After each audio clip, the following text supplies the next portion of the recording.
suis médecin, je suis expert en cardiologie, j'ai travaillé dans des CHU français, j'ai été recruté par le CNRS pour conduire des travaux de recherche. Pour moi, c'est évident que le cholestérol est innocent. L'ennemi public numéro un, donc le cholestérol est l'ennemi, mais la solution, ne vous inquiétez pas, on l'a, ce sont les médicaments pour but de faire du business. C'est vraiment un facteur de prédisposition aux thromboses. Et si ça favorise les thromboses, ça favorise les infarctus et les accidents vasculaires cérébraux. Tous les dimanches, rejoignez l'aventure 1000% pour être 1% meilleur à chaque épisode.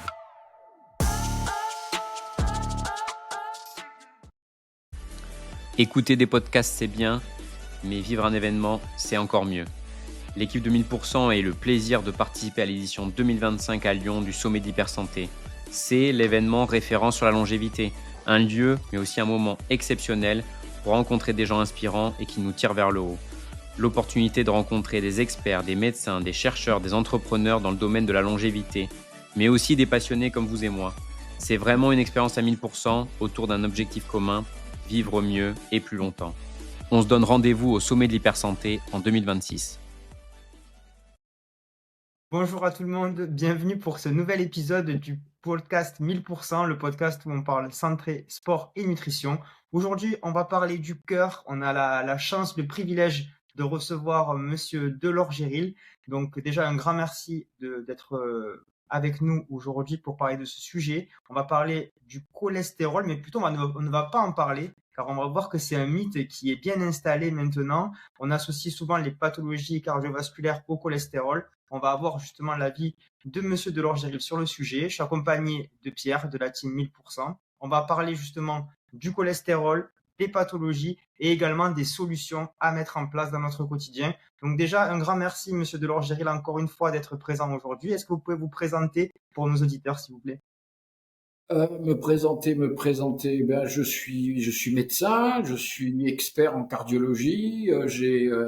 J'ai travaillé dans des CHU français. J'ai travaillé au CHU de Genève en Suisse. J'ai travaillé dans un des plus grands centres de cardiologie nord-américains à Montréal. Ensuite, je suis revenu à Lyon et j'ai terminé à Grenoble. Voilà. Entre-temps, j'ai été recruté par le CNRS pour conduire des travaux de recherche sur les maladies cardiovasculaires, sur la prévention des maladies cardiovasculaires, et on s'est plus particulièrement focalisé sur les problèmes de nutrition. Donc c'est vrai que vous avez fait beaucoup de livres sur ce sujet. Moi notamment, j'ai eu la chance de lire votre dernier, Comment échapper à l'infarctus et à l'AVC. On va en parler justement aujourd'hui. Avant de commencer, on voulait vous parler du cholestérol. C'est vrai que vous critiquez beaucoup cette approche cholestérol dépendante par rapport à des pathologies cardiovasculaires. Quel est votre avis? Pourquoi on associe justement ce cholestérol à des risques sur la santé cardiaque? Est-ce que vous pouvez nous expliquer cette petite confusion qui règne malheureusement pour vous? C'est pas une confusion, c'est quelque chose de très très bien organisé et qui a pour but alors il y a eu plusieurs étapes, mais qui a pour but de faire du business avec soit des aliments qui contribuent à diminuer le cholestérol, soit des médicaments qui contribuent à diminuer le cholestérol. Oui, j'ai écrit plusieurs livres là-dessus, et je ne sais pas si vous connaissez celui-là. Donc le Non. docteur Delorgeril, il montre cholestérol, mensonge et propagande à l'écran.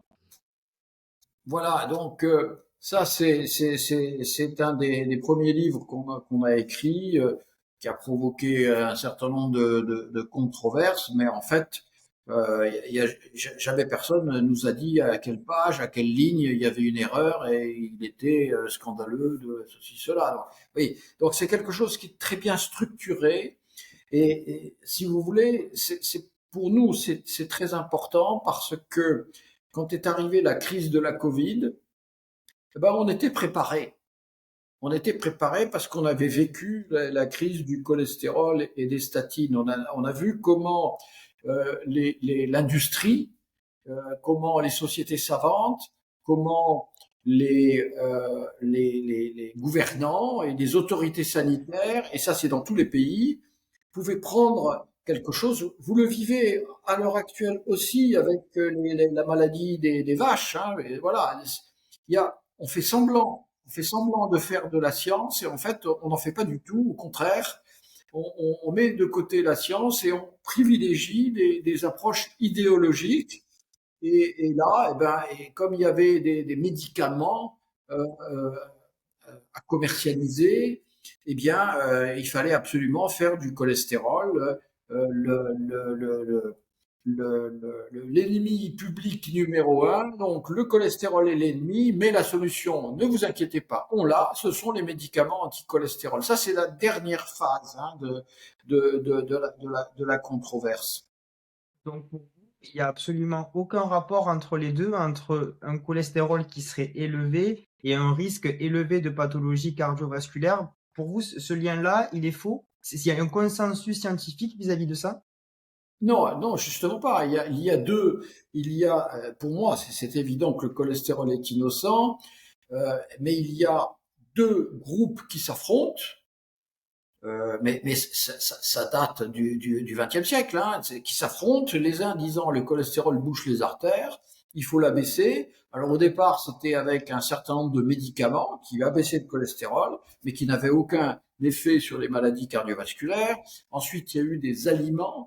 Hein, ça a été le triomphe de l'huile de tournesol, l'huile de maïs, l'huile de soja, etc. Et là aussi, il y a eu des études montrant qu'on arrivait à diminuer le cholestérol en faisant consommer ce type d'huile à la place du beurre, par exemple. Hein. Il y avait les margarines, etc.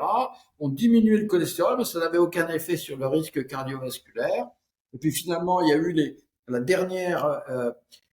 l'avant-dernière classe de médicaments qu'on appelle les statines. Et là, évidemment, avec tous les échecs qui précédaient, tous les médicaments qui n'avaient pas marché, là, ils ont monté quelque chose de complètement artificiel pour dire, voilà, avec les statines, on n'a jamais autant diminué le cholestérol et enfin, nous avons trouvé la solution des maladies cardiovasculaires. Alors, c'est faux, c'est pas vrai. Quand on analyse scientifiquement les études et ce livre y a contribué, alors vous constatez que c'est quelque chose de complètement artificiel. Je vais vous dire plus. Encore après les statines, il y a eu une nouvelle classe de médicaments, encore plus efficaces que les statines. Ça s'appelle les anti-CETP. Voilà, cholestérol, ester, transfert protéines, etc. Alors là, c'était la merveille des merveilles parce que non seulement ça diminuait le cholestérol, le méchant, comme on dit, ouais, c'est des concepts complètement stupides. Hein, c'est du Walt Disney, hein, le méchant, le gentil. Attendez là, pour un scientifique, c'est ridicule. Bon, alors. Donc, avec ces anti-CETP que je décris dans le livre, hein, non seulement on avait une radicale diminution du méchant cholestérol, mais on avait une augmentation de 100% du supposé bon cholestérol. Eh bien, ces médicaments n'ont jamais été commercialisés. Il y a eu 5 essais cliniques avec différentes molécules de la même classe de médicaments, et ils n'ont jamais été commercialisés parce que ça ne marchait pas du tout. Et ils n'ont pas osé cette fois-ci tricher, parce qu'entre-temps, Delorgeril et d'autres que moi dans d'autres pays, au Japon, aux États-Unis, en Australie, au Royaume-Uni, parce que je suis pas seul, hein, je suis le principal francophone, mais dans d'autres pays, il y a d'autres gens qui disent exactement comme moi, c'est-à-dire que c'est quelque chose d'artificiel. Et là, avec ces nouveaux médicaments, les anti-CETP, ils n'ont pas osé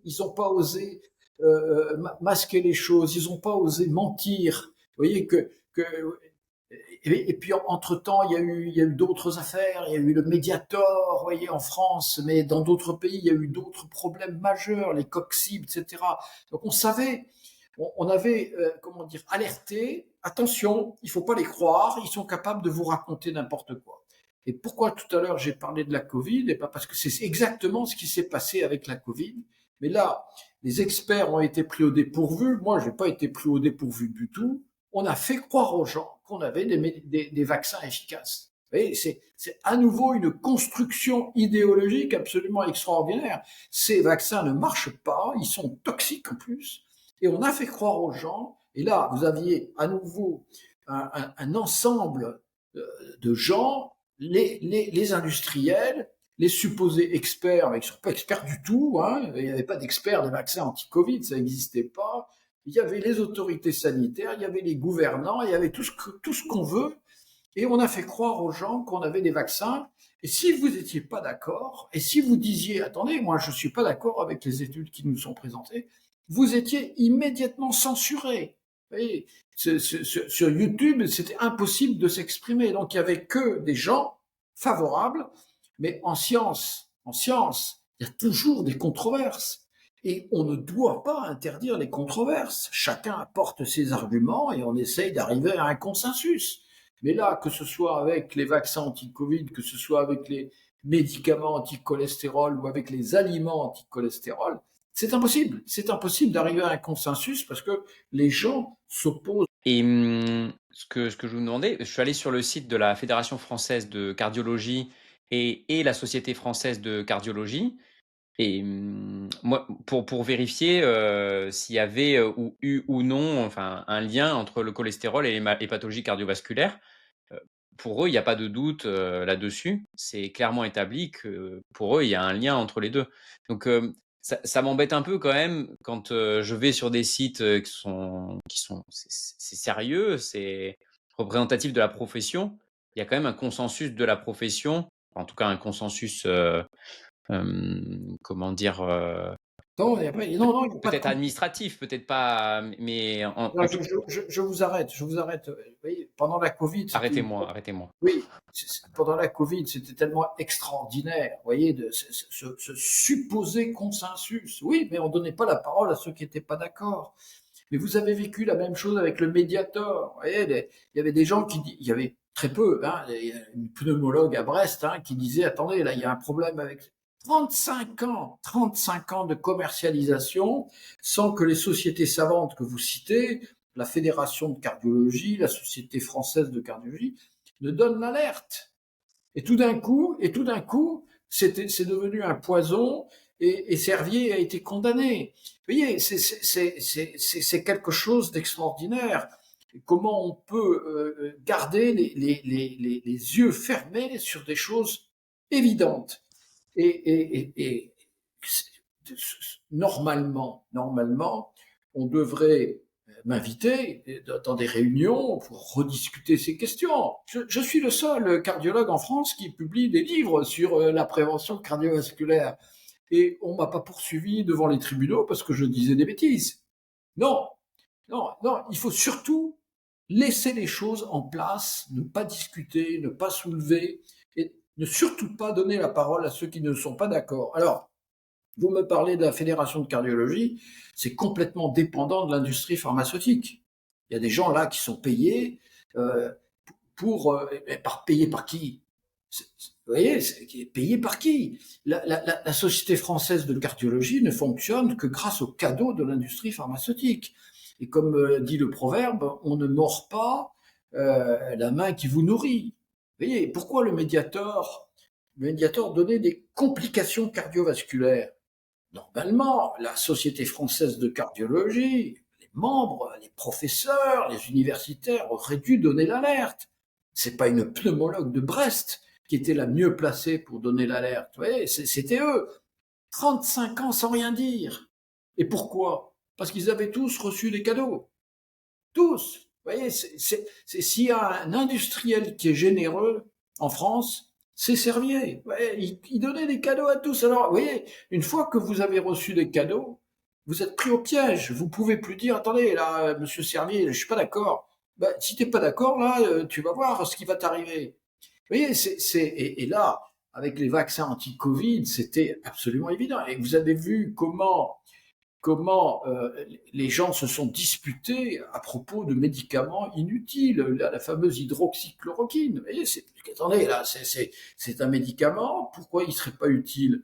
Eh bien, il faut faire un essai clinique, il faut vérifier les choses, il faut faire de la science. Eh bien non, ni les uns ni les autres n'étaient capables de faire de la science à propos de médicaments que les uns préconisaient comme miraculeux et que les autres disaient ça sert à rien. Attendez, mais c'est quoi ce monde-là?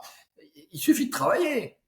Donc, pour mieux comprendre pour nos auditeurs, le cholestérol, donc on comprend bien qu'il n'y a pas forcément de lien avec les pathologies cardiovasculaires. Donc quel serait son intérêt? Est-ce qu'il y a des intérêts bénéfiques à avoir du cholestérol pour la santé? Est-ce que vous pourrez nous expliquer ses vertus et ses bienfaits sur justement la santé?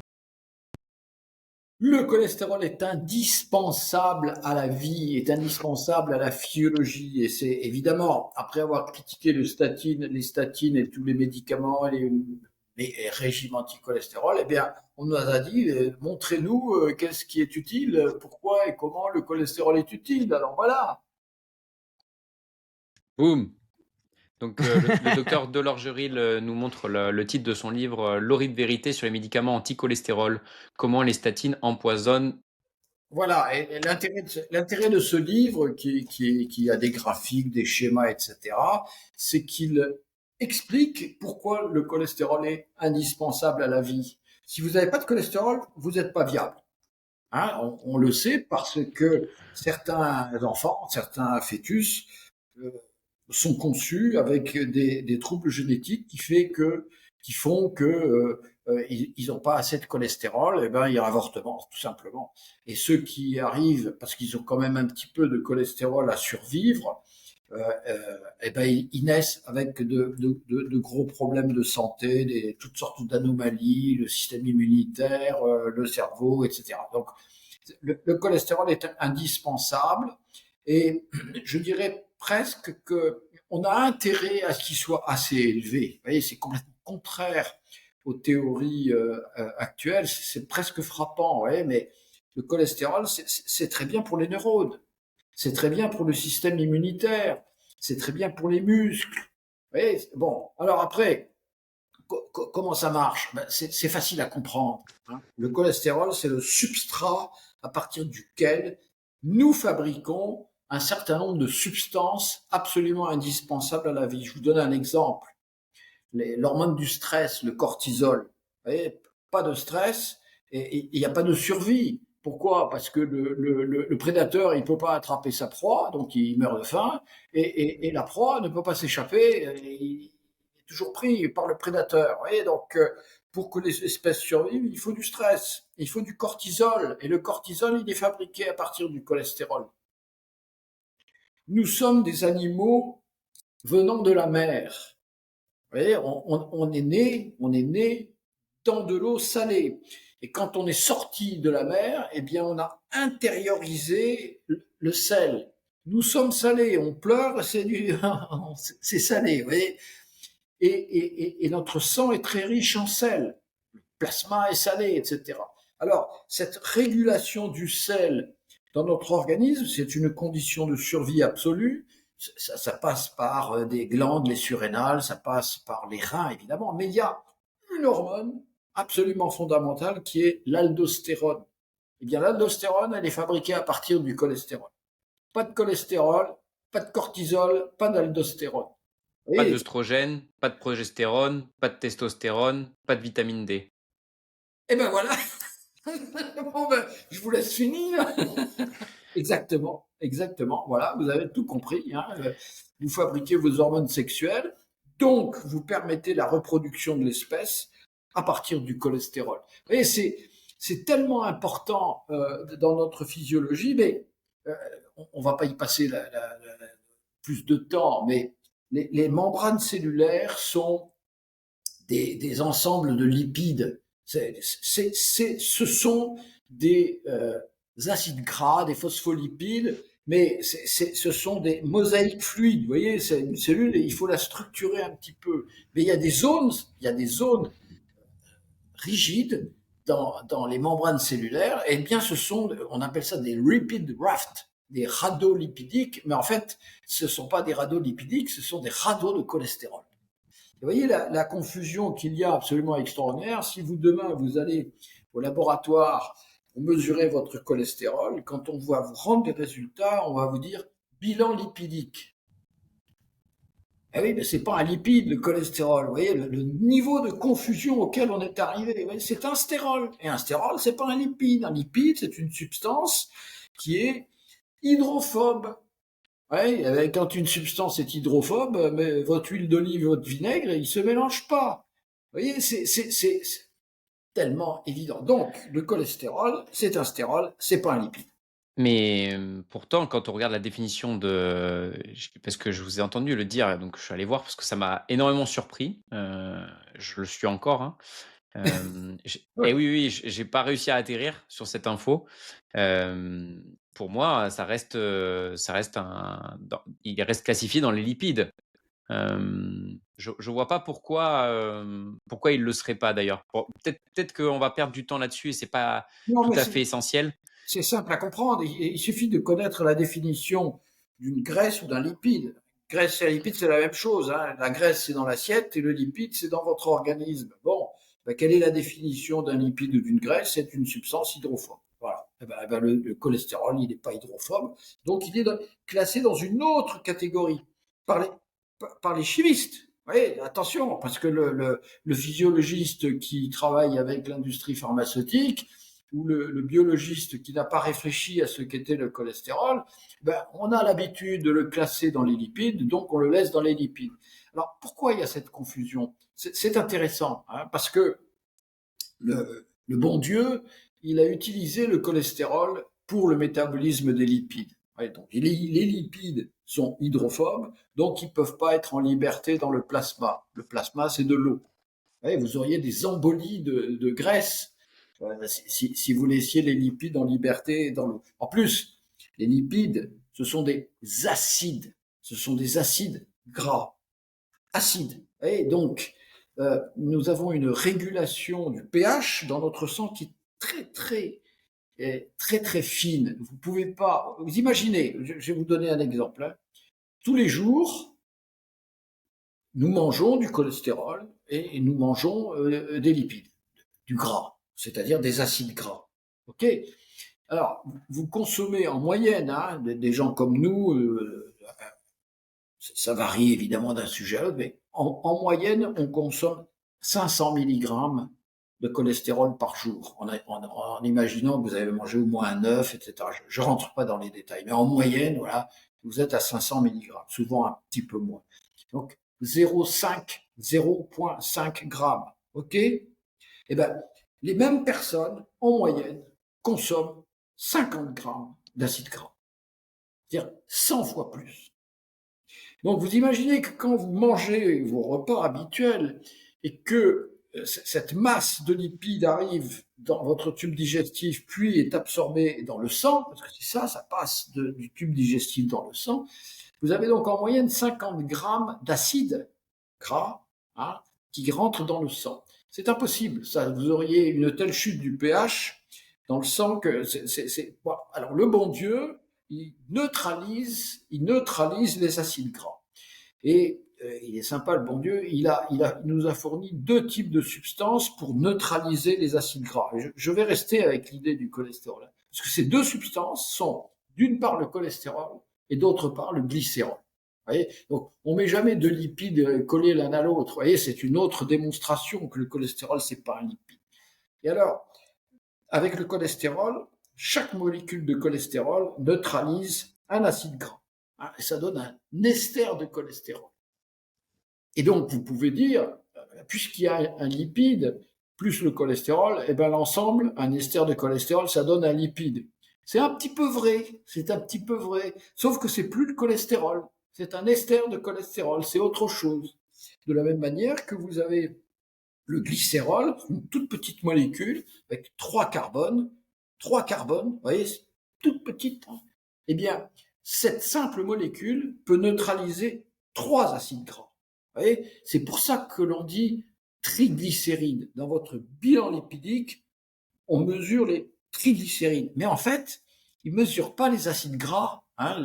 Allez voir dans n'importe quel site de biochimie quelle est la technique pour mesurer les triglycérides. Mais qu'est-ce que fait le biochimiste? Ce sont des robots qui font le travail maintenant. Il commence par éliminer les trois acides gras, et il mesure le glycérol. Et le glycérol, c'est pas un lipide. Alors, on dit c'est un bilan lipidique, mais en fait, on mesure le cholestérol, c'est facile à mesurer. On mesure le glycérol, c'est facile à mesurer, mais après avoir enlevé tous les lipides. Pierre? Oh, oui, oui, je pense que ce sera intéressant que vous nous partagiez, peut-être dans un second temps, parce qu'on parlera des marqueurs à tester. Qu'est-ce que vous pensez du profil en acide gras, qui est souvent promu en médecine fonctionnelle? Peut-être on aura l'occasion de l'aborder. Je voudrais juste qu'on revienne sur cette idée de cholestérol, non pas que ce soit un lipide ou pas, on se laissera le temps de regarder ça, nous, de notre côté, pour bien digérer cette histoire. Mais les conséquences que ça aurait de faire baisser ce taux de cholestérol dans le sang, les conséquences que ça peut avoir justement sur les hormones sexuelles et ou la synthétisation de la vitamine D. Parce que finalement, le fait d'avoir un impact direct de diminuer artificiellement via des statines cette teneur en cholestérol, ça va avoir un impact massif sur la santé globale de l'individu. C'est un impact transversal quand même. Absolument, absolument. Mais en fait, ce que vous faites avec, par exemple, un médicament comme les statines, mais les anti-CETP aussi, vous agissez non pas sur le sang, vous agissez sur le foie. Hein, c'est expliqué dans ce livre. Hein. Ça bloque un système enzymatique, les statines, qui s'appelle l'HMG-CoA réductase, et ça bloque non seulement la synthèse du cholestérol, mais ça bloque aussi la synthèse d'un certain nombre de substances. Et ces substances sont indispensables à la physiologie du muscle. Vous qui êtes intéressé par le muscle, vous voyez, c'est quelque chose de terriblement toxique pour la mitochondrie. Celui-là, hein. Non, moi je parle là des muscles. On peut pas, on pourrait y passer la journée, donc on va essayer de rester simple hein, pour vos auditeurs. Voilà, donc quand c'est expliqué dans le livre, hein, quand vous bloquez l'HMG-CoA réductase, en fait, vous bloquez le métabolisme des mitochondries. Mais évidemment, on n'est pas tous identiques, on est tous différents, on répond différemment. Notre métabolisme est différent, les femmes ne sont pas des hommes, les vieux ne sont pas des jeunes, etc., etc. Et surtout, la toxicité de la statine sur les muscles et les ligaments est tellement forte que les médecins, quand ils commencent un traitement, très souvent, hop, ils diminuent après les doses. Parce que les gens se plaignent. Vous voyez. Et il y a même des gens qui avaient travaillé avec l'industrie pharmaceutique, chez des gens qui avaient l'habitude de faire du jogging. Eh bien, avec des doses faibles à moyennes de statine, eux-mêmes, hein, des statinophiles, étaient arrivés à la conclusion qu'un jogger normal, il perd 50% de ses capacités de jogger avec un traitement par statine. Si ça a un impact sur la mitochondrie, ça a un impact sur la VO2 max, c'est ça que vous sous-entendez? Oui, sur le muscle, sur la capacité du muscle à métaboliser les substances radicalaires produites lors de l'effort physique. C'est pas, bien sûr, ça va avoir un effet sur la VO2 max, mais c'est surtout la toxicité. La mitochondrie n'est plus capable de gérer les substances radicalaires que vous fabriquez lors d'un exercice physique. Alors c'est Ah, des coenzymes Q10, c'est des coenzymes qui sont fabriqués dans la même voie métabolique que le cholestérol, mais en amont, ce qui fait que vous aurez, avant d'avoir les effets sur la vitamine D, avant d'avoir les effets sur les hormones, etc., vous allez avoir les effets sur les muscles et sur les ligaments. C'est tellement fréquent. donc, on a bien compris que le cholestérol n'était pas lié aux pathologies cardiovasculaires, mais qu'est-ce qu'on pourrait conseiller alors à nos auditeurs qui peut-être déjà, j'aimerais bien qu'on détermine au niveau génétique et héréditaire quels sont, à quel degré, par exemple, j'ai un papa qui a fait un infarctus à l'âge de 45 ans. Est-ce que ça, c'est potentiellement génétique? Quels sont les facteurs qui devraient m'inquiéter? Sur quoi je peux tester, m'appuyer? Est-ce qu'il y a des marqueurs? Qu'est-ce qu'on pourrait justement conseiller comme piste aux auditeurs pour faire de la prévention au niveau cardiovasculaire? Alors, c'est pas la bonne façon de raisonner. Allez, ben, expliquez-nous alors, docteur. Je m'excuse. Oui, Ah, pas de souci. Au non, contraire. l'infarctus ou l'accident vasculaire cérébral, c'est multifactoriel. C'est vraiment un ensemble de facteurs qui, à un moment donné, chez une personne donnée, sont ensemble et provoquent la catastrophe. Hmm. Alors, il y a des facteurs de mode de vie d'un côté et il y a des facteurs de prédisposition génétique Voilà. Et c'est quand ils se rencontrent chez une personne donnée que se passe l'événement cardiovasculaire. Donc, quels sont Alors, ces différents marqueurs? le mode de vie est aussi important que les facteurs génétiques. Alors, nous, comment on procède? Ben, c'est simple, hein. On explore les deux aspects toujours chez les gens qui s'adressent à nous, hein. Donc, il y a l'aspect mode de vie que je vais laisser de côté, et puis il y a l'aspect génétique. Alors, une prédisposition génétique, c'est pas simple, hein. Il faut commencer par faire un arbre généalogique. Vous voyez, vous me dites, mon papa a fait un infarctus à 45 ans. Bien, très généralement, il y a dans cette famille une prédisposition génétique, à moins que ce papa, il ait un mode de vie complètement aberrant, il fume 3 paquets par jour, il est diabétique. Ouais, il travaillait trop, je pense. Enfin, il travaillait de 5 heures du matin jusqu'à 20 heures. Est-ce que ça, c'est un facteur qui fait que potentiellement c'est excessif? Alors, le Oui, c'est travail, ça que j'aimerais bien qu'on détermine, c'est parce que c'est tellement difficile de parler de génétique quand on sait aussi qu'il y a un mode de vie, mais qu'est-ce qui correspond à un mode de vie à risque? trop travailler, ça n'a jamais rendu malade, sauf si c'est un travail toxique. Vous voyez, Ok, c'est vieux comme le monde, le travail, c'est la santé. Non, ça, ok. par contre, si vous êtes dans des conditions professionnelles épouvantables, et ça existe, ça, nous les gens nous le racontent, hein, et ben, je sais pas, vous pouvez avoir un employé ou des employés qui sont harcelés par leur direction, par leur patron. Vous voyez, c'est pas le fait qu'on travaille beaucoup, c'est le fait Oui, qu'on soit harcelé. Mais inversement, vous avez des petits patrons qui sont harcelés par leur syndicat. Et là, le petit patron, il se paye pas lui-même, il arrive à payer ses ouvriers, et en plus, on vient constamment l'emmerder, si je puis dire. Vous voyez, c'est dans tous les sens.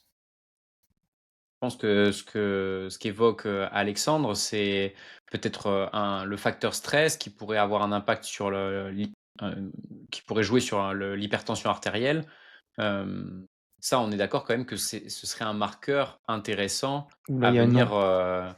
Je vois Non, acquiescer de la tête, donc ça non, me non, réjouit d'avance. non. Le stress, c'est certainement pas un facteur de risque. Le stress, c'est la vie.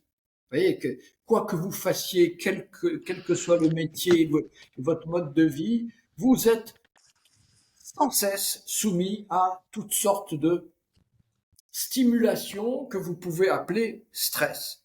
Il faut faire la différence, c'est très bien expliqué dans le livre du docteur Delorgeril, entre ce qui est le stress, c'est-à-dire la vie, comme je l'expliquais, vous ne pouvez pas vivre sans stress, ça n'existe pas.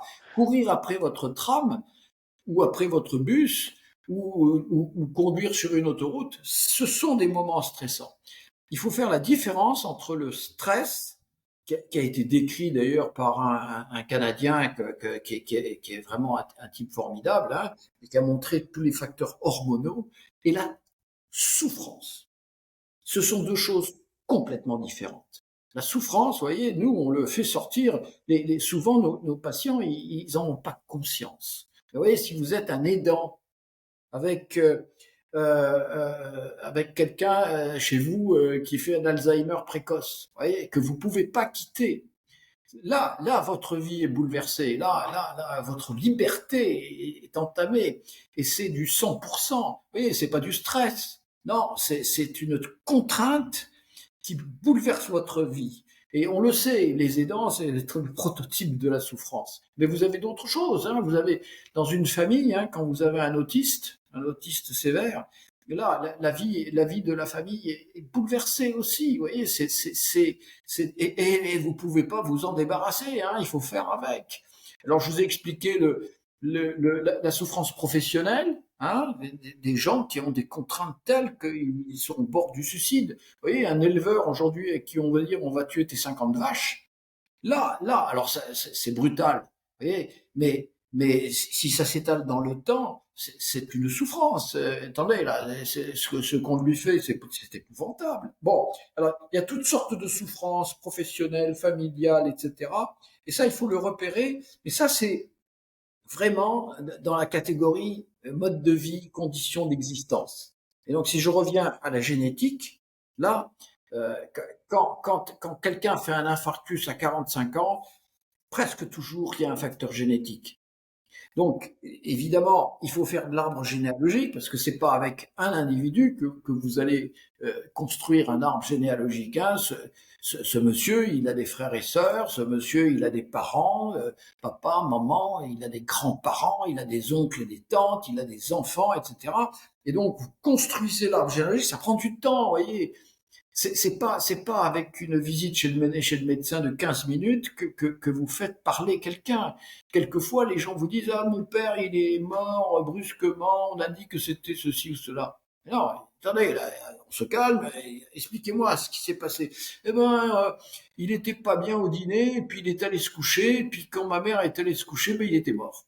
Ouais, ben ça s'appelle une mort subite, hein, un décès sans témoin. Mort subite, et la mort subite, c'est toujours un infarctus.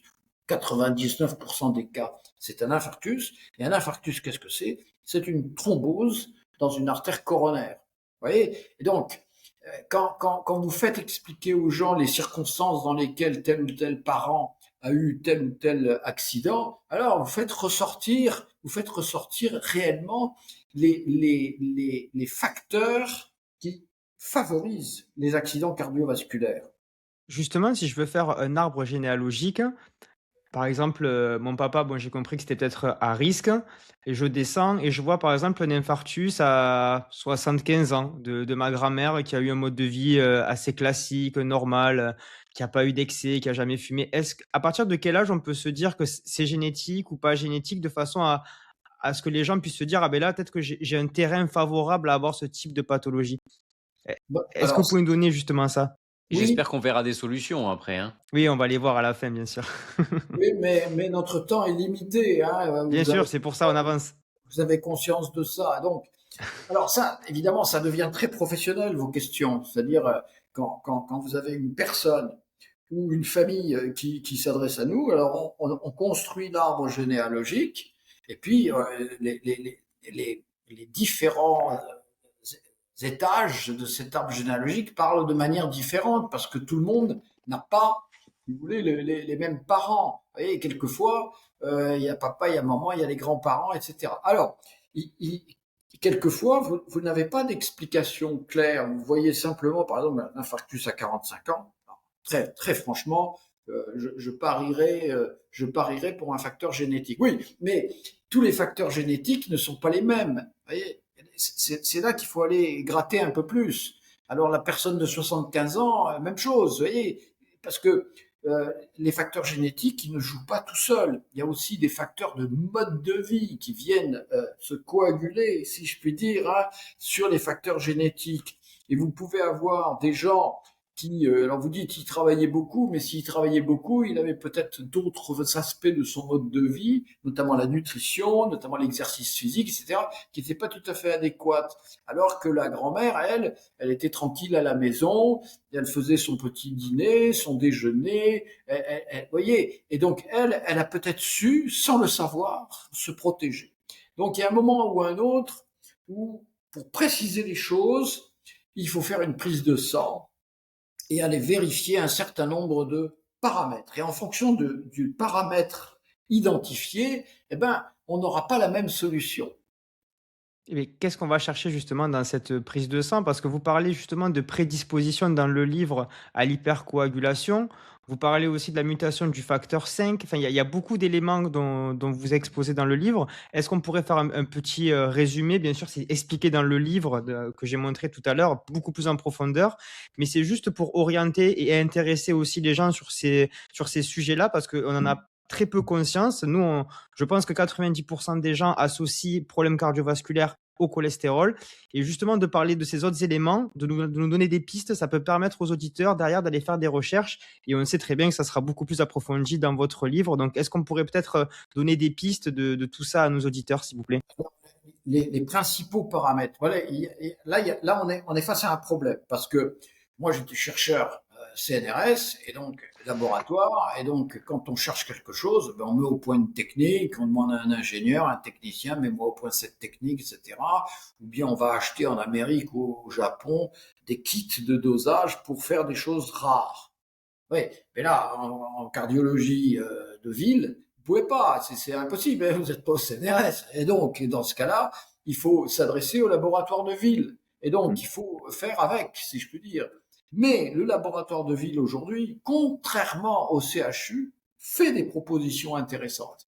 Alors, je vais vous les énumérer, mais le principal paramètre qui est parlant pour nous, c'est ce qu'on appelle la lipoprotéine petit a. Vous voyez? Et alors là, à nouveau, on se retrouve avec de la lipoprotéine, mais c'est pas la lipoprotéine. On l'appelle comme ça, mais en fait, c'est une apoprotéine, c'est une protéine. Mais c'est vrai qu'elle est collée, elle vient se coller à une lipoprotéine et par conséquent, on l'appelle comme ça. Mais en fait, c'est une protéine qu'on appelle petit a, et Dieu sait pourquoi. C'est un lipide alors. Comment? C'est un lipide alors. Non, c'est pas un lipide, justement pas. J'ai bien insisté, hein. C'est une protéine, mais c'est vrai qu'elle est très souvent associée à une lipoprotéine. Mais une lipoprotéine, c'est pas un lipide, hein, c'est un sac avec des apoprotéines qui constituent la structure du sac. Et dans le sac, on trouve les lipides, c'est-à-dire les acides gras, les phospholipides, les vitamines liposolubles, etc. Tout ce qui se transporte dans le sang, mais qui est hydrophobe et qu'on peut pas laisser en liberté. Ok, donc la lipoprotéine petit a, voilà, ça c'est vraiment. Alors, nous dans nos travaux scientifiques, hein, on a mesuré la lipoprotéine petit a depuis les années 80. Vous voyez, quand je suis arrivé à Lyon, tout de suite, j'ai obtenu du CHU de Lyon qui me mesure la lipoprotéine petit a. Et ça a été extrêmement intéressant. Bon, mais aujourd'hui, donc, vous voyez, 86, 2025, vous voyez l'espace-temps, eh bien, il y a la majorité des cardiologues qui ignorent encore ce qu'est la lipoprotéine petit a. Et pourtant, certains l'ont compris dans les laboratoires de biochimie, puisque ça se mesure. C'est dans la nomenclature de presque tous les laboratoires de ville. Elle augmenterait le risque de coagulation et les dépôts calciques. C'est ça, si elle augmente, c'est ce qu'elle entraîne. Voilà, c'est vraiment un facteur de prédisposition aux thromboses. Et si ça favorise les thromboses, ça favorise les infarctus et les accidents vasculaires cérébraux.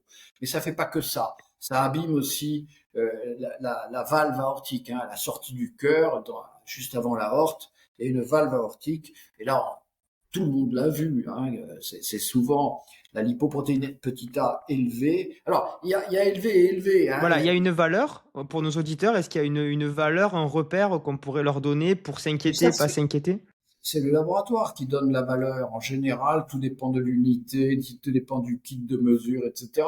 Donc, c'est pas la peine que je vous donne un chiffre particulier. Il faut bien savoir hein, que on peut avoir 100 comme 1000. Et généralement, quand on a 1000, je veux dire, le risque est élevé. Hein, à 45 ans, ça a parlé déjà. Et ça peut parler aussi quand on a 100. Pourquoi? Parce que il peut y avoir d'autres facteurs associés à celui-là. Il y a le mode de vie, bien sûr, mais d'autres facteurs génétiques. Alors, je vous l'ai dit très vite, hein, le fibrinogène, l'antithrombine, la protéine C, la protéine S, l'albumine, par exemple. Hein, l'albumine, c'est comme de l'aspirine, hein, c'est un antiplaquettaire, etc. Mais je pense pas que dans un podcast comme ça, ce soit intéressant de rentrer dans les détails. Je vous ai dit là, la lipoprotéine petit a. Et alors, vous voyez, quand dans une famille, quelqu'un fait un infarctus à 45 ans, bien sûr, il faut aller mesurer la lipoprotéine petit a. Oui, mais il y a aussi les descendants. Vous voyez, c'est important aussi pour les descendants de savoir si eux-mêmes, ils ont récupéré ce facteur.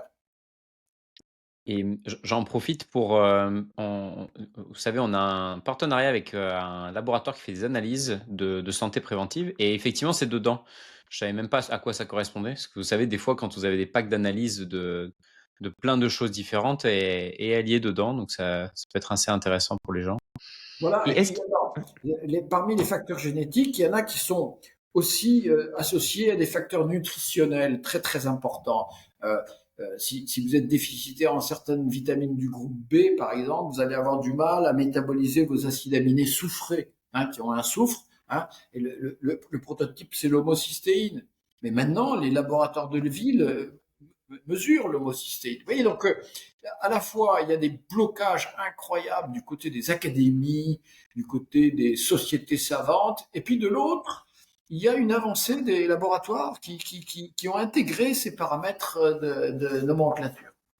Vous parlez aussi de l'effet négatif des anti-inflammatoires, de l'inhibition aussi de la pompe à protons. Est-ce que vous pouvez en parler pour les gens peut-être qui ont des traitements médicamenteux, notamment de la baisse de la vitamine B12 et l'impact que ça pourrait avoir? Est-ce que ça a vraiment de l'importance? Parce que c'est vrai que moi, en lisant votre livre, je me suis dit, bon, vitamine B, c'est important, vitamine K aussi, c'est important pour le cœur. Est-ce que c'est réducteur de penser comme ça ou pas? Non, non, non, non, non, non, Voilà. non.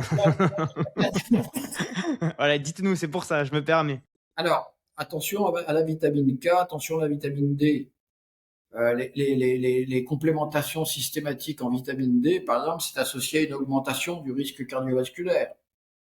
Ok. Alors, c'est une vitamine, donc il ne faut pas être déficitaire, mais la manière dont l'industrie s'est emparée de ce paramètre pour vendre des compléments nutritionnels, c'est un business magnifique, la vitamine D, la D3. Attendez, vous allez à la pharmacie, vous avez... Mais après, monsieur Delorgéril, juste pour vous interrompre par rapport à ça, moi je vis à Marseille, dans le sud de la France, je vis beaucoup dehors. Je m'étais fait tester justement ma vitamine D en labo et j'étais déficitaire. Donc, est-ce que vraiment la population, est-ce que le risque, il n'est pas plus sur 90% des gens qui sont en sous-vitamine D versus l'excès dont vous parlez, qui est quand même très très rare, je pense, dans la population Alors, française? la vitamine D, comme vous savez, c'est le métabolisme du calcium. Hein. Et si vous n'avez pas assez de vitamine D, autrefois c'était le cas, alors c'est le rachitisme. Hein, c'est vraiment bien caractérisé. Maintenant, on a fait des progrès, on sait qu'il ne faut pas être déficitaire en vitamine D, mais la façon dont c'est mesuré dans les laboratoires n'est pas valable. Pourquoi? Parce que la vitamine D est transportée par une protéine, je ne rentre pas dans les détails, et en fait, au laboratoire, on va simplement vous mesurer la forme libre. Mais la forme libre n'est pas représentative d'un véritable déficit. Donc c'est pas bon, c'est pas bon. En général, si vous avez une alimentation méditerranéenne telle qu'on la préconise, On voudrait remercier notre partenaire Féroce. Saviez-vous que notre alimentation moderne est jusqu'à 4 fois moins nutritive que celle de nos ancêtres? Pourtant, le foie de bœuf est l'un des aliments les plus riches de la planète. Seulement 7 grammes suffisent à couvrir une grande partie de nos besoins en vitamines et minéraux. Le problème, nous avons perdu l'habitude d'en consommer. C'est là que Féroce intervient avec son haché révolutionnaire. Un mélange savoureux de 80% de viande de bœuf nourrie à l'herbe et 20% d'abat. Pas de compromis sur la qualité, chaque lot est testé en laboratoire pour garantir sa richesse en micronutriments et oméga 3, tout en restant exempt de polluants comme les métaux lourds ou pesticides. Ça régale. Dans le cadre de notre partenariat, la marque offre aux auditeurs 4 steaks 3 étoiles avec votre première commande de haché féroce. Pour en profiter, il suffit de l'ajouter à votre panier et d'utiliser le code 1000% sur la page de paiement. Lien et code en description. Dans le cadre de notre partenariat avec Nutrien&Co, on est heureux de vous proposer moins 10% sur tout le site avec le code podcast10.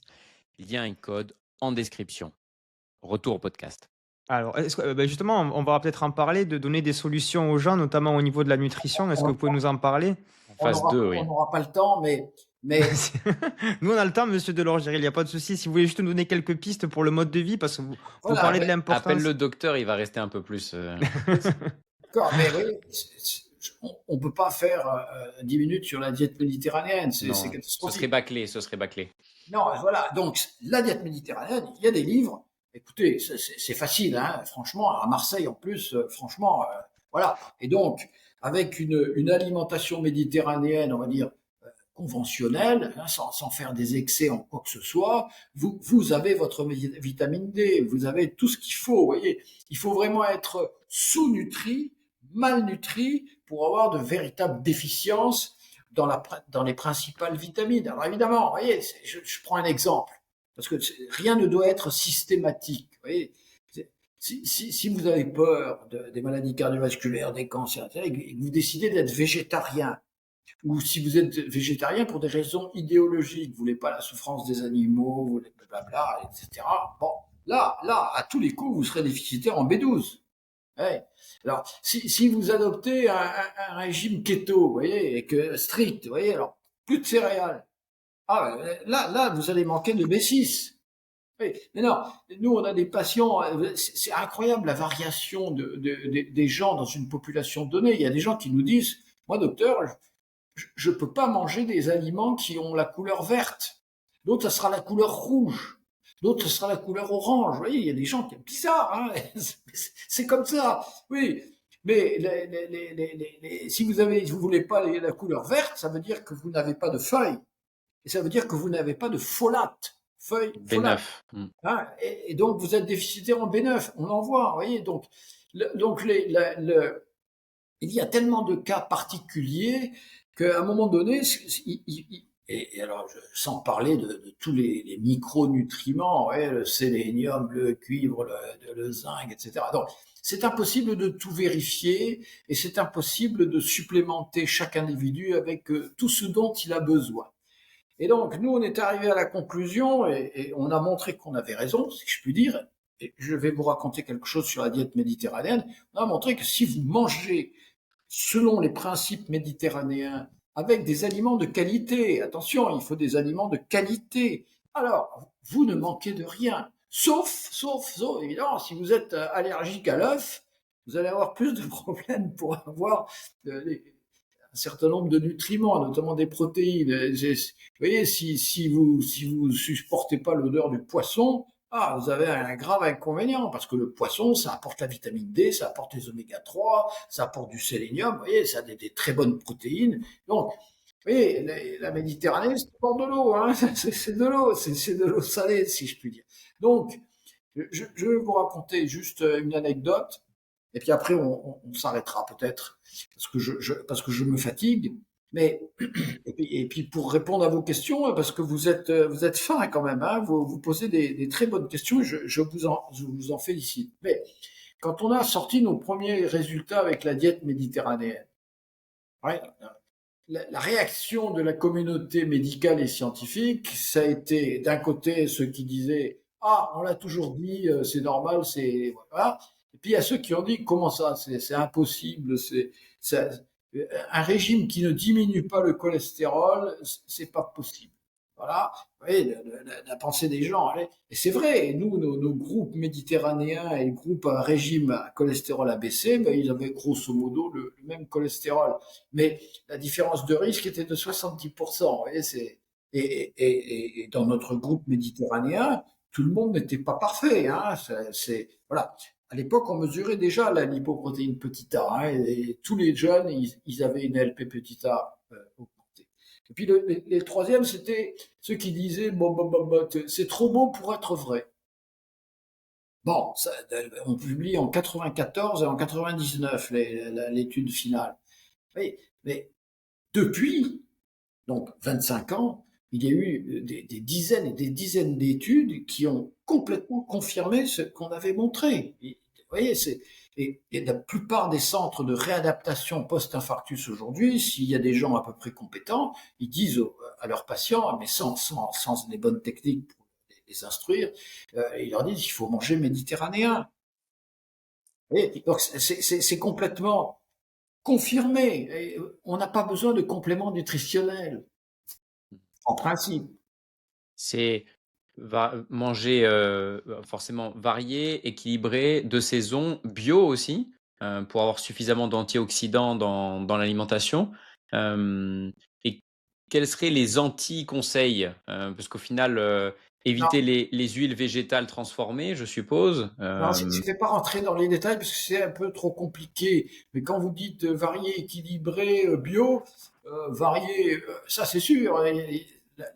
Le régime méditerranéen, c'est de la gastronomie. Vous voyez, on n'est pas végétarien, on se prive de rien, on boit du vin, on mange des œufs, on mange de la viande. Vous voyez, regardez un Italien, mais ouais, attendez, là, ils sont parmesan, et puis ils sont jambon de Parme, etc. Vous voyez, bon, tout ça, c'est un équilibre général qui fait les bienfaits de ce type d'alimentation. Et vous voyez, vous dites les antioxydants. J'en fais pas une priorité. Vous voyez, quelle est l'huile qui apporte le plus de vitamine E, c'est-à-dire la vitamine antioxydante? L'huile d'olive. Non, ce sont justement les huiles qui sont riches en oméga 6 polyinsaturés, c'est-à-dire le tournesol, maïs. qui sont complètement déconseillés. Pourquoi? Parce que la nature est bien faite. Si vous avez un acide gras fragile dans une graine ou dans une huile, alors vous avez l'antioxydant qui vient avec. L'huile d'olive, c'est une huile remarquablement résistante. Donc il y a peu de vitamine E dans l'huile d'olive, paradoxalement. Voyez. Mais en fait, vous avez besoin d'huile d'olive, de vitamine E pour protéger certains acides gras. Je donne un exemple, les oméga 3, parce que les oméga 3, ils sont absolument indispensables. Vous voyez, ceux qu'on trouve dans les poissons, mais ceux aussi qu'on trouve dans les noix, dans l'huile de soja, dans l'huile de colza. Et ceux-là, ils sont extrêmement fragiles, donc il faut les protéger. Et ce sont les vitamines antioxydantes qui les protègent. Pas seulement parce que c'est l'oxydation, l'antioxydation, vous savez, c'est une chaîne. Dès que vous touchez d'un côté, vous déséquilibrez de l'autre. Donc nous, on n'est pas trop pour les... D'ailleurs, alors qu'il y avait eu toute une théorie oxydative de l'athérosclérose, ça a été abandonné parce qu'on a fait des grandes études avec des supplémentations en antioxydants. Alors on a eu la vitamine E, on a eu le bêta-carotène, on a eu le sélénium, j'en passe et des meilleurs, soit isolés, soit en cocktail. C'est des échecs systématiques. Des échecs totaux, vous voyez, ça n'a pas marché pour la prévention cardiovasculaire. Tout à l'heure, je vous avais parlé de la prise de tension artérielle comme marqueur potentiel de facteur de risque. Non, moi, j'ai pas dit ça. Non, mais moi, je vous en ai parlé. D'accord. Et vous avez pas repris. Quel est votre positionnement là-dessus sur cette histoire de pression artérielle? Alors, la pression artérielle, elle soulève une multitude de problèmes. Le premier problème, c'est qu'il y a une industrie extrêmement agressive qui veut absolument que l'on prescrive des médicaments antihypertensifs. Mais c'est du même niveau que les médicaments anti-cholestérol. Donc tout ce qui vient de l'industrie, ça vaut rien. Parce que moi, je cherche des solutions pour Alexandre qui souhaite pouvoir dépister un facteur de risque potentiel. Donc, je vous laisse finir pour l'hypertension, pardon. Oui, alors, il y a le premier problème, c'est les conflits d'intérêts, c'est-à-dire que ce qui est raconté par l'industrie ou par les amis de l'industrie, les complices, si je puis dire, ça vaut rien. Le deuxième problème, c'est la façon dont c'est mesuré. Alors, il y a je vais aller très vite, hein. Il y a trois façons de mesurer la pression artérielle avec un brassard. Alors nous, en cardiologie, autrefois, mais plus maintenant, on n'a pas le temps parce que tout le monde est toujours pressé dans les salles de cathétérisme. Non, mais avec un brassard électronique maintenant, c'est assez facile maintenant. Non, les montres, les brassards, non. Rien ne vaut une mesure avec un stéthoscope. Bon, peu importe. Si vous voulez mesurer votre pression avec une méthode particulière, sachez une chose, quel que soit l'appareil, soit vous les mesurez au cabinet du médecin, et ça vaut rien, parce qu'il suffit de rentrer dans le cabinet du médecin pour avoir la pression qui monte. Évidemment, vous êtes stressé. La dernière visite, le médecin vous a dit, si la prochaine fois, vous avez encore 14 ou 15, alors je vous donnerai un médicament. Alors, vous avez pas un médicament. Quand vous rentrez là, vous avez la pression qui monte. Oh, ça, c'est pas bon du tout. Alors, on a eu conscience de ça. C'est le fameux phénomène de blouse blanche. Quand les médecins avaient des blouses blanches dans leur cabinet. Bon. Après, il y a l'automesure. C'est-à-dire, je suis chez moi et je me mesure ma pression artérielle. Et là, 3 prises, 3 fois par jour, pendant 3 jours. Oui, mais ça vaut rien.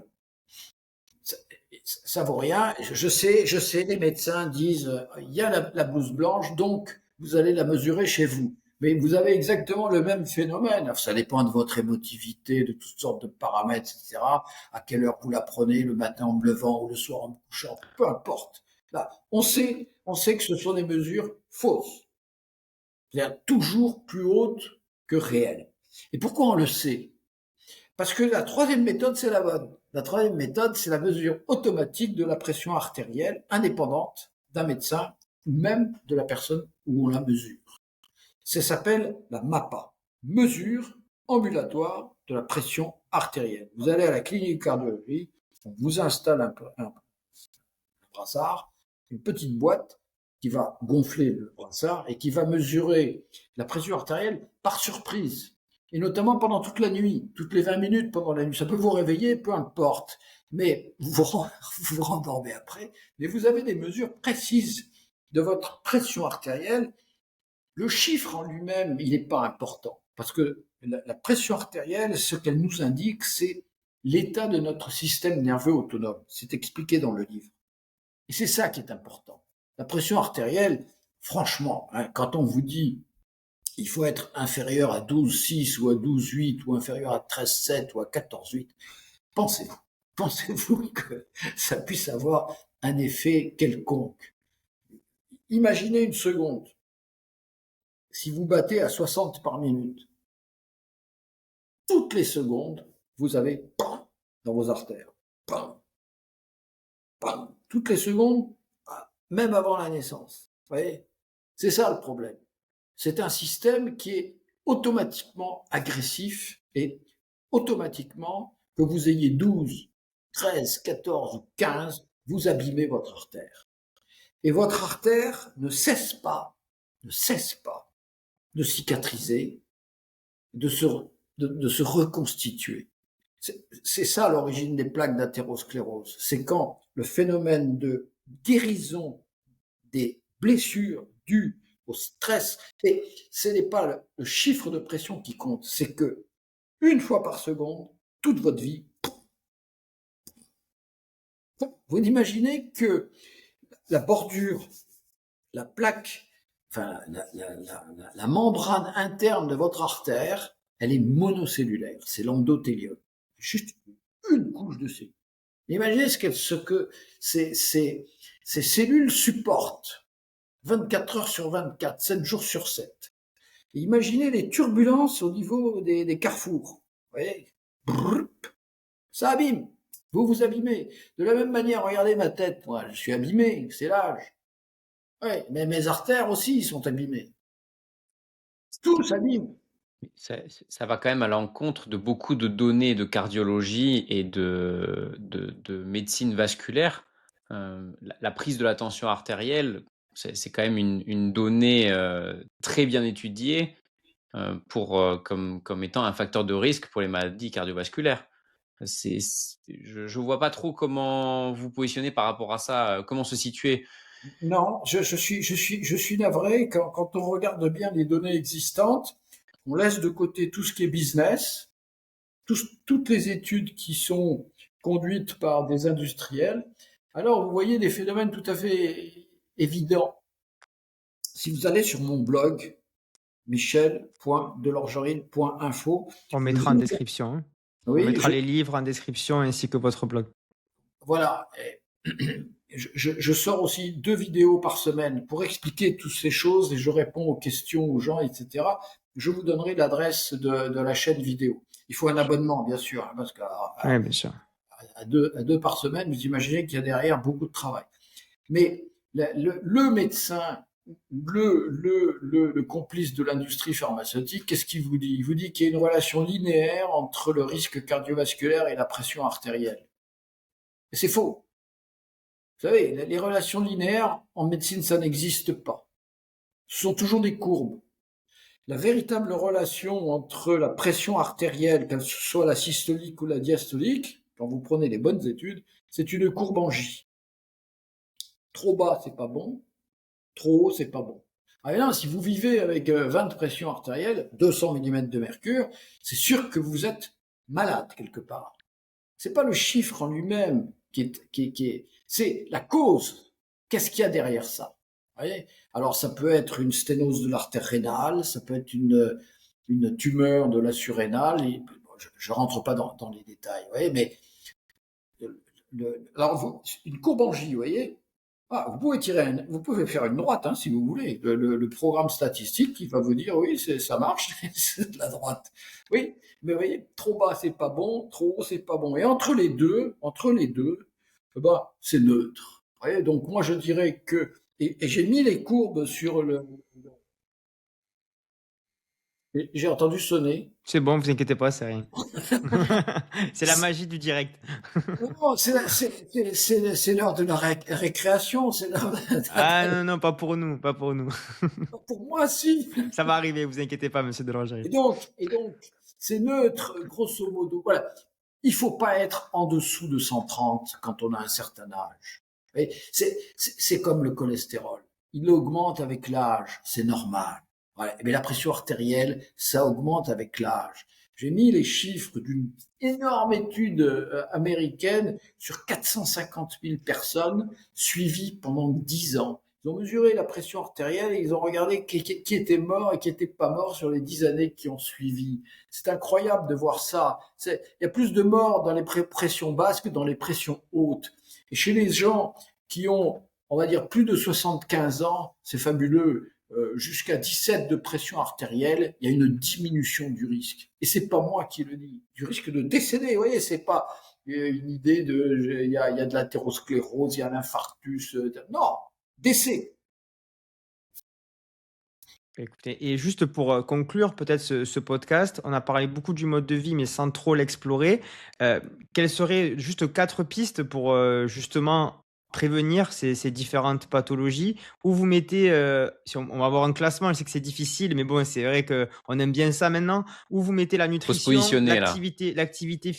l'importance de la nutrition, de l'activité physique, du sommeil par exemple, et aussi du tabac qui, vous en parlez justement des facteurs de risque. Vous dites tabac numéro 1, diabète, hypertension artérielle, obésité, sédentarité, souffrance professionnelle. En gros, c'est ça dans l'ordre, si je me trompe pas, ce que vous mettez dans le livre. Mais au niveau du mode de vie, si on veut être un petit peu actif sur de la Mais prévention, tout ce que vous venez de dire, c'est du mode de vie. La oui, mais pression justement, artérielle. concrètement, ça veut dire quoi en termes de mode de vie? À quoi on fait attention? Alors, les aspects mode de vie.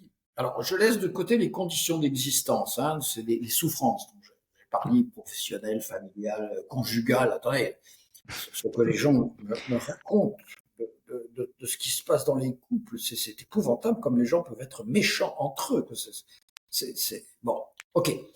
Alors, une fois qu'on enlève le tabac, pratiquement nous, tous les patients qu'on voit maintenant, c'est fini le tabac. C'est vraiment peut-être 1 sur 100 qui continue à fumer. Tous les infarctus, les accidents vasculaires cérébraux, c'est plus des fumeurs. Ça, c'est un gain absolument fabuleux du 21e siècle. Ça, vraiment, on a fait des progrès là-dessus. Donc les deux, et si je laisse de côté aussi les souffrances, les deux facteurs majeurs, hein, c'est la nutrition et l'activité physique. Voilà. Ok. Alors après, la nutrition, c'est facile, c'est la diète méditerranéenne. Et la diète méditerranéenne, vue comme une gastronomie. Vous voyez, en ce moment, il y a des attaques contre les boissons alcoolisées, contre le vin. Vous voyez, les gens vont raconter des idioties comme le petit verre de vin rouge qui soi-disant protégeait le cœur, c'est pas vrai, c'est faux, etc. Mais attendez, là, le French paradoxe qui n'existerait pas ou qui n'existerait plus. Attendez, on a réanalysé les données récemment, je les ai mises dans un livre que vous avez. Je l'ai là, je l'ai là. C'est votre livre sur poison ou élixir de longue vie, la vérité sur le vin. D'ailleurs, si c'est un sujet qui vous intéresse, n'hésitez pas à nous dire en commentaire si vous voulez faire un épisode sur ce sujet-là. Vous nous mettrez ça en commentaire et ça sera avec plaisir qu'on recevra Monsieur Delangerie. Mais oui, bien sûr, parce que s'il faut voir les idioties qui sont racontées, mais par des gens qui comprennent rien, qui n'analysent pas les données existantes, voyez, dire qu'aujourd'hui. Après, je me permets de vous interrompre, mais c'est vrai que ça paraît fou d'avoir le discours que vous avez et de jamais avoir eu un procès pour diffamation. C'est quand même, enfin, je trouve que du coup, ça donne quand même de la valeur à ce que vous dites et je tenais juste à le souligner pour quand même nos auditeurs parce que c'est vrai que souvent, les gens qui ont ce type de discours ont beaucoup de procès et quand on n'a pas de procès, je sais pas ce que ça veut dire, mais en tout cas, je vous laisse Non, interpréter de non, votre façon non, Mais les force est de aboutissants. constater quand même que vous êtes à contre-courant. Après, moi, j'ai pas forcément d'avis sur tout ça, mais Oui, c'est pas c'est notre champ factuel. d'expertise. Vous êtes à contre-courant sur ce positionnement sur l'alcool.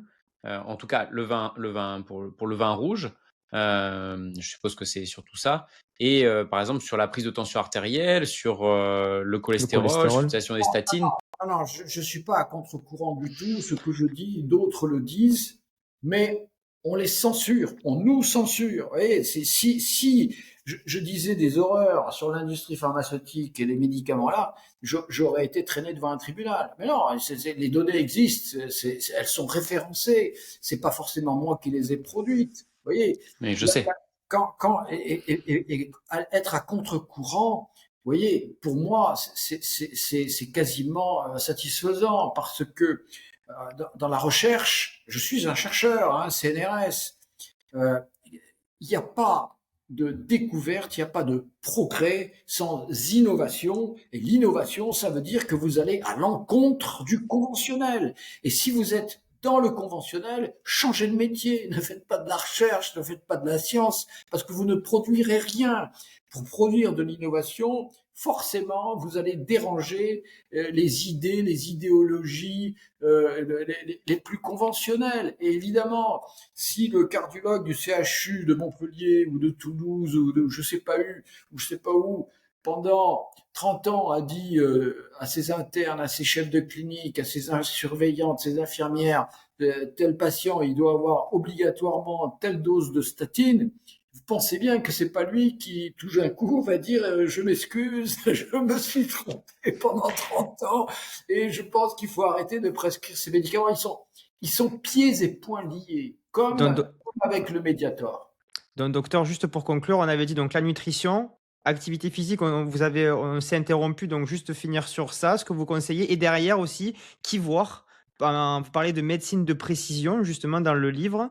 Comment on fait pour trouver un docteur qui correspond justement à votre vision pour nos auditeurs? Parce que bien sûr, ça remplacera jamais un podcast, une consultation médicale. Et faites-vous accompagner par la bonne personne. Donc aussi, dans un second temps, est-ce que vous pourrez donner des pistes à nos auditeurs, peut-être chez vous, peut-être chez quelqu'un d'autre? Mais voilà, juste donc le deuxième. Oui, Alors, je vais d'abord parler de l'activité physique très très vite. voilà. Alors, l'activité physique, souvent, c'est présenté comme plus vous en faites et mieux c'est. Vous voyez? Non, non, non, non, non, non, non, non, non, non. Là, il faut aller doucement là, parce que, alors évidemment, pour vous qui êtes tout jeune, je vous dirais, faites bien ce que vous voulez, il n'y a pas de problème. Mais nous, les patients qu'on voit, ils sont souvent d'un certain âge. Et à partir d'un certain âge, il faut y aller doucement. Il faut pas exagérer. Il y a vraiment maintenant de plus en plus d'études qui montrent que quand on fait trop de sport, c'est du sport là, c'est plus de l'activité physique. À partir d'un certain âge, on s'abîme. Et Vous on pouvez donner abîme. un seuil. Comment on se positionne là? Ben non, il n'y a pas de seuil. Il n'y a pas de seuil parce que vous pouvez. L'âge, par exemple, c'est quelque chose. Et chaque individu est un cas particulier. Il y a des gens qui sont vieux avant d'être jeunes. Inversement, il y a des gens on dirait qu'ils ne vieillissent jamais. Ouais, ils ont 70 ans, vous dites il a 50 ans, celui-là ou celle-là, etc. Donc, c'est vraiment ça, la médecine de précision, c'est que chaque individu est un cas particulier. Vous pouvez pas dire à partir de telle pression je donne un médicament. Ça, c'est une mauvaise idée. Vous pouvez pas dire à partir de certain âge je fais telle chose. Non, tout dépend de la personne.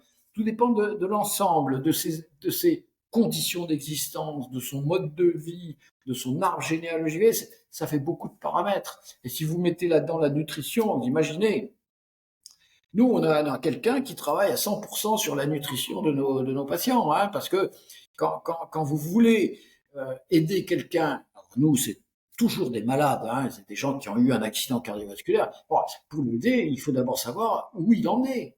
Et donc, il faut savoir d'abord quelles sont les habitudes alimentaires de cette personne, donc les étudier. Et ça, c'est pas en 5 minutes, hein, ça nécessite un travail de la part de la personne, noter tout ce qu'il mange, matin, midi, soir, qualité, quantité, on envoie ça à l'ordinateur rend un... Ouais, donc c'est tout un travail. Et ensuite, on bouleverse pas la vie des gens, on adapte. Vous voyez, on corrige les grosses erreurs. Mais vous voyez, attendez, là, si vous êtes avec un Gallois ou un Écossais, c'est pas la même chose que d'être avec un Maghrébin ou un Sicilien. Vous voyez, donc il faut s'adapter à les conditions le passé de chaque personne, la famille. Voilà. Ok. Donc, Et donc, pour trouver une médecine qui ressemble justement à celle que vous préconisez, de précision comme vous la qualifiez, où c'est qu'on pourrait trouver, il y a est-ce pas qu'il y a de, des formes? non, il y a pas de source. Il y a pas de source. Il y a pas une spécificité, il y a pas une spécialité, il y a pas une formation particulière et Cette idée de la médecine de précision, je l'ai mise dans un livre, mais ça n'a pas encore pénétré les cerveaux. Vous voyez, on vient là en très peu de temps, en fait, en une heure, ça fait 1 heure et demie, mais on a fait un très très bon travail. Vous avez vraiment eu des très très bonnes questions. Je pense que les gens qui verront ce podcast, ils vont comprendre que la façon dont la médecine est pratiquée aujourd'hui est totalement inadéquate. Alors moi, là, c'est pour le cardiovasculaire, la nutrition. Oui, mais vous voyez, dans les cancers, eh bien, et l'Alzheimer et plein d'autres circonstances, je suppose que les experts en la matière pourraient tenir des discours un peu comparables. Vous voyez, mais il faudra, oui, la LP petit a, je la mesure en 1986. Et maintenant, en 2026, dans quelques jours, les CHU ne mesurent toujours pas. Donc, vous voyez, la latence dans nos sociétés. Vous voyez, et à côté de ça, on va mesurer le cholestérol quasiment toutes les semaines chez des millions de gens, et ça sert à rien. Et à côté de ça, on va prescrire des médicaments pour baisser la pression artérielle chez des millions de gens, alors que ça va les fatiguer, ça va les rendre impuissants, et ça ne sert à rien. Quelquefois, ça peut servir. Quelquefois, il y a des circonstances particulières. Bon. Et la question que je me pose, comment ça se fait que vous n'ayez pas créé un DU pour pouvoir enseigner ça à d'autres de vos confrères et d'avoir pu aussi. Il y a tellement de données et de data que vous détenez, tellement d'ouvrages que vous avez publiés, il y aurait matière quand même à créer un parcours universitaire pour qu'il y ait un réseau de cardiologues qui sont formés avec vous. non? Ça vous intéresse pas? C'est Non, pas mais ça sa réponse. avec le niveau académique actuel, le fonctionnement des hôpitaux en crise, allez dans une unité de cardiologie, vous allez voir ce qui se passe. Tout le monde est pressé. Euh, euh, il y a une méconnaissance totale de la nutrition. Oui, ils n'ont pas le temps. Non seulement ils n'ont pas le temps de se former, mais ils n'ont pas le temps de lire, et donc ils se contentent bien souvent. Il y a certaines choses qu'ils font très très bien. Si vous faites un infarctus demain, que vous êtes pris par le SAMU, on va vous mener à l'hôpital, on va vous déboucher la coronaire, et c'est miraculeux par rapport à ce que j'ai connu dans les années 70, 80, 90. Vous voyez, il y a des choses qui sont très très bien faites. C'est un accident de la route, l'ambulance qui va venir vous ramasser, c'est formidable par rapport à ce que j'ai connu dans les médecines d'urgence. Oui, mais là, dans tout ce qui prend du temps, tout ce qui prend de la culture générale et non pas de l'ingénierie, parce que celui qui va déboucher votre coronaire, il a tout mon respect, c'est quasiment un ingénieur, c'est quelqu'un qui manipule des objets, des techniques, et qui va arrêter la coronaire, et puis après, on lui a dit, une fois que tu as fait ça, tu donnes tel médicament, et hop, il voit plus le patient, c'est fini, vous voyez. Mais là, s'occuper d'un patient pour essayer de prévenir les complications, ça prend tellement de temps que c'est infaisable. C'est pas la peine de faire un DU, il y aura personne. Il y aura personne. Moi, Je je suis pas pense pas. convaincu. Je pense Non, pas, moi, je pense monsieur. pas. Hein. Je pense Moi, pas, je suis docteur. même sûr que non. Si vous faites un DU, vous aurez des praticiens et vraiment pas que des cardiologues, hein, parce que ça peut intéresser des kinés, ça peut intéresser tout un tas de médecins de Pour se mon, former sur pour les mon, pathologies vasculaires et ça peut être le triage des patients ou. les pratiques actuelles sont telles que si vous allez à l'encontre de la façon dont ils pratiquent, vous allez avoir une telle hostilité. Oui, voilà, moi, à mon âge, je vais pas aller affronter à nouveau la société de cardiologie, la société d'angiologie, les professeurs machin. Si j'arrive avec un programme de DIU, ouais, vous ouvrez pas un diplôme universitaire ou interuniversitaire comme ça. Il faut qu'il y ait un consensus autour de vous, il faut qu'il y ait une demande. Ouais, si j'offre ça, il faut que ça aille vers une demande. Il n'y a pas de demande. Donc, S'il y a de la demande, mettez-nous en commentaire s'il y a de la demande pour un DU du docteur Delors Géril. Comme ça, peut-être que ça l'incitera à transmettre encore plus de données et d'informations, même si il en fait déjà énormément. Donc, un grand merci d'avoir été avec nous. Je pense qu'on va clôturer, on va vous libérer parce qu'après, vous allez avoir aussi de la souffrance professionnelle à cause de nous. Et c'est pas ce qu'on recherche. Merci beaucoup. En tout cas, on mettra tous vos liens en description. Donc, le blog, vos livres, les 3 principaux. Vous nous mettez aussi, si vous voulez qu'on refasse un épisode sur le vin. C'est vrai que c'est une thématique qu'on avait essayé de faire ensemble, mais malheureusement, on n'aura pas du tout le temps aujourd'hui de le faire. Et on tenait aussi à vous remercier pour votre petite technique au début. C'est vrai qu'on a eu un peu de mal à se lancer avec Google Chrome, etc. Il y a eu un petit peu de gymnastique technologique. Donc, on tenait à vous remercier. Mais il a gagné un pourcentage de compétences en Ça y est. informatique, le docteur aujourd'hui. Grâce à nous. Je vais vous envoyer l'adresse de la chaîne vidéo. Allez, super. Ça On marche. mettra tout ça en description. Allez, parfait. Il faut un abonnement, mais je pense qu'il y a des gens qui peuvent, c'est pas très cher, hein, je crois que c'est 19 €, un truc comme ça, mais je pense qu'il y a beaucoup de gens, je raconte exactement ce qu'on vient de se dire là, hein, donc Oui, bien sûr, mais ça leur donnera, je pense, envie de voir tout ça. je réponds aux questions. Allez, super, Magnifique. merci beaucoup et à très Merci vite peut-être beaucoup. pour un nouvel épisode. Au revoir. Restez avec nous deux petites minutes 2 après la secondes. coupure.